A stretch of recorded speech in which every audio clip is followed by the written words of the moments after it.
നമസ്കാരം. ഏവർക്കും pre market റിപ്പോർട്ട്സുകളിലേക്ക് സ്വാഗതം. ഇന്ന് ഡിസംബർ 8, 2025 തിങ്കൾ. അങ്ങനെ നമ്മൾ ഈ മാസത്തെ രണ്ടാമത്തെ ആഴ്ചയിലേക്ക് പ്രവേശിക്കുകയാണ്. കഴിഞ്ഞ ദിവസം RBIയുടെ ഭാഗത്ത് നിന്നും പ്രതീക്ഷിക്കാതെ വന്ന 25 ബേസിസ് പോയിന്റ് റേറ്റ് കട്ടിനെ തുടർന്ന് റേറ്റ് സെൻസിറ്റീവ് സെക്ടേഴ്സായ ഫിനാൻഷ്യൽ, ഓട്ടോ സ്റ്റോക്സുകളിൽ ഉടലെടുത്ത അതിശക്തമായ നേട്ടത്തിന്റെ ഫലമായിട്ട് വെള്ളിയാഴ്ച നമ്മുടെ മാർക്കറ്റിന് നേട്ടത്തോടുകൂടി തന്നെ വ്യാപാരം അവസാനിപ്പിക്കുവാനുമായി. എങ്കിലും വിദേശ ധനകാര്യ സ്ഥാപനങ്ങൾ ഇന്ത്യൻ ക്യാഷ് മാർക്കറ്റിൽ സെല്ലിംഗ് നടത്തിയെങ്കിലും ആകെ 438.90 കോടി രൂപയുടെ സെല്ലിംഗ് ആണ് അവരുടെ ഭാഗത്ത് നിന്നും ഉണ്ടായുള്ളൂ. അതേസമയം ആഭ്യന്തര ധനകാര്യ സ്ഥാപനങ്ങൾ 4189.17 കോടി രൂപയ്ക്ക് ബൈയിങ്ങും തുടരുകയുണ്ടായി. ഇന്നത്തെ നമ്മുടെ മാർക്കറ്റിലേക്ക് സ്പെസിഫിക് ആയിട്ട് വന്നു കഴിയുമ്പോൾ അനലിസ്റ്റുകളുടെയും എക്സ്പേർട്ടുകളുടെയൊക്കെ അഭിപ്രായ പ്രകാരം നിഫ്റ്റിക്ക് ഇനി മുന്നോട്ടൊരു പ്രയാണം സാധ്യമാകണമെങ്കിൽ 26,300 എന്ന ലെവൽ അതിശക്തമായി മറികടന്നുകൊണ്ട് ഈ ലെവലിന് മുകളിലായിട്ട് നിലനിൽക്കേണ്ടതായിട്ടുണ്ട്. അതേസമയം ഇന്ന് നിഫ്റ്റിയെ സംബന്ധിച്ചിടത്തോളം 26,100 എന്ന ലെവൽ ഡൗൺ സൈഡിലേക്ക് ഇമ്മീഡിയറ്റ് സപ്പോർട്ടായിട്ട് മാറിയേക്കാം. തുടർന്ന് 26,000 എന്ന ലെവൽ സൈക്കോളജിക്കൽ സപ്പോർട്ടുമാണ്. അതേസമയം 25,900 എന്ന ലെവൽ നിഫ്റ്റിയെ സംബന്ധിച്ചിടത്തോളം ഡൗൺ സൈഡിലേക്ക് ക്രൂഷ്യൽ ആയതുകൊണ്ട് തന്നെ ഈ ലെവൽ നിഫ്റ്റി ബ്രേക്ക് ചെയ്യുകയാണെങ്കിൽ സെല്ലിംഗ് പ്രഷറും അനുഭവപ്പെട്ടേക്കാം. പ്രത്യേകം ശ്രദ്ധിക്കുക, ഇത് ട്രേഡ് റെക്കമെൻഡേഷൻ അല്ല, അനലിസ്റ്റുകളുടെയും എക്സ്പേർട്ടുകളുടെയൊക്കെ അഭിപ്രായങ്ങൾ മാത്രമാണ്. എഡ്യൂക്കേഷൻ പേർപ്പസിന് വേണ്ടിയിട്ടാണ് ഈ ലെവലുകൾ വിശദീകരിക്കുകയും ഉണ്ടായത്. ഇന്ന് ഇന്ത്യയിൽ നിന്നും പ്രധാനപ്പെട്ട ഇവന്റുകൾ ഒന്നും തന്നെയില്ല. പ്രധാനപ്പെട്ട ഗ്ലോബൽ ഇവന്റുകളിലേക്ക് വരുമ്പോൾ രാവിലെ 8:30 ചൈനയിൽ നിന്നും നവംബർ മാസത്തെ ബാലൻസ് ഓഫ് ട്രേഡിന്റെ റിലീസ് ഉണ്ട്. മാത്രമല്ല എക്സ്പോർട്സ് ഇമ്പോർട്ട്സ് ഡാറ്റകളുടെ റിലീസും അതേസമയം തന്നെ നടക്കാനിരിക്കുന്നു. ലീഡിംഗ് ആയ ADR സ്റ്റോക്സിൽ വിപ്രോ ADRന് 1%-ലേറെയും ഡോക്ടർ റെഡ്ഡീസ് ADRന് 0.5%-ലേറെയും നേട്ടത്തോടുകൂടി വ്യാപാരം അവസാനിപ്പിക്കുവാൻ സാധിച്ചപ്പോൾ ബാക്കി എല്ലാ ADR സ്റ്റോക്സിനും നഷ്ടത്തോടുകൂടി തന്നെ വ്യാപാരം അവസാനിപ്പിക്കേണ്ടതായിട്ടും വന്നു. ഇൻഫോസിസ് ADRന് 1.25%-ഓളം നഷ്ടവും നേരിടേണ്ടതായിട്ട് വരികയുണ്ടായി. ഇനി നമുക്ക് ഗ്ലോബൽ മാർക്കറ്റുകൾ പരിശോധിക്കാം. US മാർക്കറ്റുകൾക്ക് നേരിയ നേട്ടത്തോടുകൂടി S&P 500നും നാസ്ഡാക്കിനും വ്യാപാരം അവസാനിപ്പിക്കുവാനും സാധിച്ചു. എങ്കിൽ നിലവിൽ ഡോ ജോൺസ് ഫ്യൂച്ചർ നേരിയ നഷ്ടത്തിലാണ് വ്യാപാരം തുടർന്നുകൊണ്ടിരിക്കുന്നത്. യൂറോപ്യൻ മാർക്കറ്റ്സിൽ UK മാർക്കറ്റ് 0.5%-നടുത്തും ഫ്രാൻസ് മാർക്കറ്റിന് നേരിയ നഷ്ടത്തോടുകൂടിയും വ്യാപാരം അവസാനിപ്പിക്കേണ്ടി വന്നപ്പോൾ ജർമ്മൻ മാർക്കറ്റിന് 0.5%-ലേറെ നേട്ടത്തോടുകൂടി വ്യാപാരം അവസാനിപ്പിക്കുവാനുമായി. ശനിയാഴ്ച വെളുപ്പിനെ ക്ലോസ് ആയ ഗിഫ്റ്റ് നിഫ്റ്റിയുടെ ഇൻഡിക്കേഷൻ പ്രകാരം ഫ്ലാറ്റ് ആയിട്ടുള്ള ഒരു ഓപ്പണിംഗ് ആണ് ഇന്ന് നമ്മുടെ മാർക്കറ്റിൽ എക്സ്പെക്ട് ചെയ്യുവാനായിട്ട് സാധിക്കുക. ഏഷ്യൻ മാർക്കറ്റ്സിലേക്ക് വരുമ്പോൾ ജപ്പാൻ മാർക്കറ്റ് 0.5%-ലേറെയും കൊറിയൻ മാർക്കറ്റ് നേരിയ നഷ്ടത്തിലുമാണ് ഇന്ന് വ്യാപാരം ആരംഭിച്ചിട്ടുള്ളത്.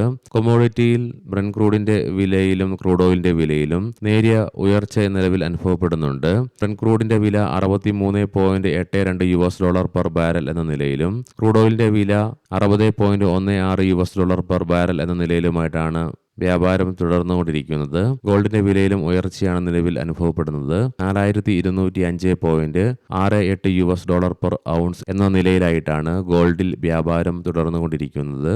ഇനി നമുക്ക് സ്പെസിഫിക് ആയിട്ട് നിഫ്റ്റിയുടെയും ബാങ്ക് നിഫ്റ്റിയുടെയും ടെക്നിക്കൽസിലേക്ക് പ്രവേശിക്കാം. നിഫ്റ്റിയുടെ PCR 1.23 എന്ന നിലയിലും മാക്സ് പെയിൻ 26,150 എന്ന ലെവലിലുമായിട്ട് നിലകൊള്ളുന്നു. വെള്ളിയാഴ്ചത്തെ അതിശക്തമായ നേട്ടത്തെ തുടർന്ന് നിഫ്റ്റിയുടെ ഡെയിലി ചാർട്ട്സിൽ നിന്നും ലോങ് ബുള്ളിഷ് ക്യാൻഡിലാണ് ദൃശ്യമാകുന്നത്. വെള്ളിയാഴ്ചയുണ്ടായ അതിശക്തമായ നേട്ടത്തെ തുടർന്ന് വീണ്ടും 4 ട്രേഡിംഗ് സെഷനുകൾക്ക് ശേഷം ഷോർട്ട് ടൈം മൂവിംഗ് ആവറേജ് ആയ 10-day EMA ഉൾപ്പെടെ എല്ലാ കീ മൂവിംഗ് ആവറേജുകളുടെ മുകളിലായിട്ടും വ്യാപാരം അവസാനിപ്പിച്ച് നിലകൊള്ളുവാനും നിഫ്റ്റിക്ക് സാധിച്ചു. വീക്കിലി ഓപ്ഷൻസ് ഡാറ്റ പ്രകാരം 26,500 എന്ന സ്ട്രൈക്കിലാണ് കോൾ സൈഡിലേക്ക് ഏറ്റവും കൂടുതൽ ഓപ്പൺ ഇൻട്രസ്റ്റ് കാണുവാൻ സാധിക്കുന്നതെങ്കിലും 26,400 എന്ന സ്ട്രൈക്കിലാണ് ഏറ്റവും കൂടുതൽ കോൾ റൈറ്റിംഗ് നിലവിൽ കാണുന്നത്. 26,000 എന്ന സ്ട്രൈക്കിലാണ് പുട്ട് സൈഡിലേക്ക് ഏറ്റവും കൂടുതൽ ഓപ്പൺ ഇൻട്രസ്റ്റ് നിലവിൽ കാണുവാനായിട്ട് സാധിക്കുക. അതേ സ്ട്രൈക്കിൽ തന്നെയാണ് ഏറ്റവും കൂടുതൽ പുട്ട് റൈറ്റിംഗും നിലവിൽ കാണുന്നത്. ബാങ്ക് നിഫ്റ്റിയുടെ PCR 1.04 എന്ന നിലയിലും മാക്സ് പെയിൻ 59,500 എന്ന ലെവലിലുമായിട്ട് നിലകൊള്ളുന്നു. ബാങ്ക് നിഫ്റ്റിക്കും ശക്തമായ നേട്ടം കൈവരിക്കുവാൻ സാധിച്ചതിന്റെ ഫലമായിട്ട് നിഫ്റ്റിയുടേതുപോലെ തന്നെ ലോങ് ബുള്ളിഷ് ക്യാൻഡിലാണ് ഡെയിലി ടൈം ഫ്രെയിമിൽ നിന്നും ദൃശ്യമാകുന്നതും. RSIയും 67.21 എന്ന ലെവലിലേക്കും എത്തിച്ചേർന്നു. ബാങ്ക് നിഫ്റ്റിക്കും അതിന്റെ എല്ലാ കീ മൂവിംഗ് ആവറേജുകളുടെ മുകളിലായിട്ടും വ്യാപാരം അവസാനിപ്പിച്ച് തുടരുവാനുമായി. മന്ത്ലി ഓപ്ഷൻസ് ഡാറ്റ പ്രകാരം 60,000 എന്ന സ്ട്രൈക്കിലാണ് കോൾ സൈഡിലേക്ക് ഏറ്റവും കൂടുതൽ ഓപ്പൺ ഇൻട്രസ്റ്റ് കാണുവാൻ സാധിക്കുന്നതെങ്കിലും 62,000 എന്ന സ്ട്രൈക്കിലായിട്ടാണ് ഏറ്റവും കൂടുതൽ കോൾ റൈറ്റിംഗ് നിലവിൽ കാണുക. അതേസമയം 59,500 എന്ന സ്ട്രൈക്കിലാണ് പുട്ട് സൈഡിലേക്ക് ഏറ്റവും കൂടുതൽ ഓപ്പൺ ഇൻട്രസ്റ്റ് കാണുവാൻ സാധിക്കുന്നതെങ്കിലും 59,000 എന്ന സ്ട്രൈക്കിലായിട്ടാണ് ഏറ്റവും കൂടുതൽ പുട്ട് റൈറ്റിംഗ് നിലവിൽ കാണുവാനായിട്ട് സാധിക്കുന്നത്. റീസെൻ്റായിട്ട് ലിസ്റ്റ് ചെയ്യപ്പെട്ട ഫിസിക്സ് വാല, ഫുജിയാമ പവർ സിസ്റ്റംസ്, നിയോജം തുടങ്ങിയ സ്റ്റോക്കുകളുടെ ക്വാർട്ടർ 2 ഏർണിങ്സ് ഇന്ന് ഡിസംബർ 8 പ്രസിദ്ധീകരിക്കും. ഇനി നമുക്ക് ഇന്നത്തെ പ്രധാനപ്പെട്ട സ്റ്റോക്കിംഗ് ന്യൂസുകൾ പരിശോധിക്കാം. മുൻകൂട്ടി ഓർമ്മിപ്പിച്ചുകൊള്ളട്ടെ, ഇത് ഒരു ബൈ ഓർ സെൽ റെക്കമെൻഡേഷൻ അല്ല. ഇറ്റേണലിൻ്റെ 0.5% വരുന്ന ഓഹരികൾ സ്റ്റോക്ക് ഡീൽ വഴി 1,500 കോടി രൂപയ്ക്ക് വിറ്റഴിക്കാൻ സാധ്യതയുണ്ടെന്ന് വൃത്തങ്ങളെ ഉദ്ധരിച്ചുകൊണ്ട് CNBC TV 18 റിപ്പോർട്ട് ചെയ്യുകയുണ്ടായി. ഡൈനമാറ്റിക് ടെക്നോളജീസ് കമ്പനി ഡസോൾട്ട് ഏവിയേഷനുമായിട്ട് തന്ത്രപരമായ ഒരു കരാറിൽ ഏർപ്പെടുകയുണ്ടായി. SPML ഇൻഫ്ര ജൽജീവൻ മിഷന്റെ കീഴിൽ രാജസ്ഥാനിലെ പൊതുജനാരോഗ്യ എഞ്ചിനീയറിംഗ് വകുപ്പിൽ നിന്ന് 207.38 കോടി രൂപയുടെ പുതിയ പദ്ധതി കമ്പനിക്ക് ലഭിക്കുകയുണ്ടായി. NBCC ഇന്ത്യ ഗ്രേറ്റർ നോയിഡയിലെ 175 റെസിഡൻഷ്യൽ യൂണിറ്റുകൾ ഈ ലേലത്തിലൂടെ ഏകദേശം 485.41 കോടി രൂപയ്ക്ക് കമ്പനി വിജയകരമായി വിറ്റഴിക്കുകയുണ്ടായി. HFCL കമ്പനിയുടെ പൂർണ്ണമായും ഉടമസ്ഥതയിലുള്ള സബ്സിഡറി വഴി ഒപ്റ്റിക്കൽ ഫൈബർ കേബിളുകൾ വിതരണം ചെയ്യുന്നതിനായി കമ്പനിക്ക് $72.96 മില്യൺ അഥവാ 656.10 കോടി രൂപയുടെ കയറ്റുമതി ഓർഡറുകൾ കമ്പനിയുടെ സബ്സിഡറിക്ക് ലഭിക്കുകയുണ്ടായി.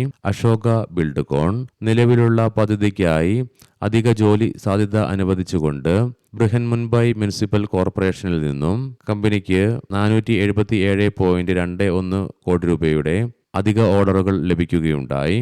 MTAR technologies civil nuclear power മേഖലയിലെ എൻഡ് ഫിറ്റിംഗുകളും അനുബന്ധ ഘടകങ്ങളും വിതരണം ചെയ്യുന്നതിനായി ഒരു പുതിയ ക്ലയന്റിൽ നിന്നും 194 കോടി രൂപയുടെ പുതിയ ഓർഡർ കമ്പനിക്ക് ലഭിക്കുകയുണ്ടായി. ഏവർക്കും നല്ല ഒരു ട്രേഡിംഗ് ദിനം ആശംസിക്കുന്നു.